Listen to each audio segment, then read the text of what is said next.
राज ठाकरेंना मोठा धक्का. मुंबईत मनसे कार्यकर्त्यांचा भाजप आणि शिवसेनेत जाहीर प्रवेश. निवडणुकीच्या रणधुमाईत राज ठाकरे आपल्या सभांमधून वातावरण निर्मिती करत असतानाच मुंबईत मनसेला मोठे भगदार पडले आहे. दक्षिण मुंबईतील मुंबादेवी विधानसभा मतदारसंघात मनसेचे तब्बल 50 ते 60 सक्रिय पदाधिकारी आणि कार्यकर्त्यांनी पक्षाला जय महाराष्ट्र केला आहे. ऐन मतदानाच्या तोंडावर झालेल्या या मोठ्या बंडाने मनसेच्या गोटात खळबळ माजली आहे. विशेष म्हणजे या कार्यकर्त्यांनी केवळ पक्ष सोडला नाही, तर मुख्यमंत्री एकनाथ शिंदे यांच्या नेतृत्वाखालील शिवसेना आणि भारतीय जनता पक्षात जाहीर प्रवेश केला आहे.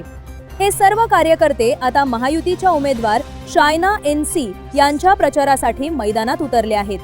पक्षात योग्य सन्मान मिळत नसल्याची आणि स्थानिक नेतृत्वावर असलेली नाराजी या पक्षांतरामागे मुख्य कारण असल्याचे बोलले जात आहे.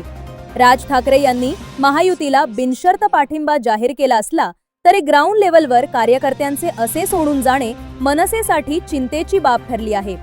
दक्षिण मुंबईसारख्या महत्त्वाच्या भागात एकाच वेळी डझनावारी कार्यकर्त्यांनी साथ सोडल्यामुळे आगामी काळात मनसेच्या ताकदीवर आणि मतपेढीवर याचे गंभीर परिणाम होण्याची शक्यता वर्तवली जात आहे.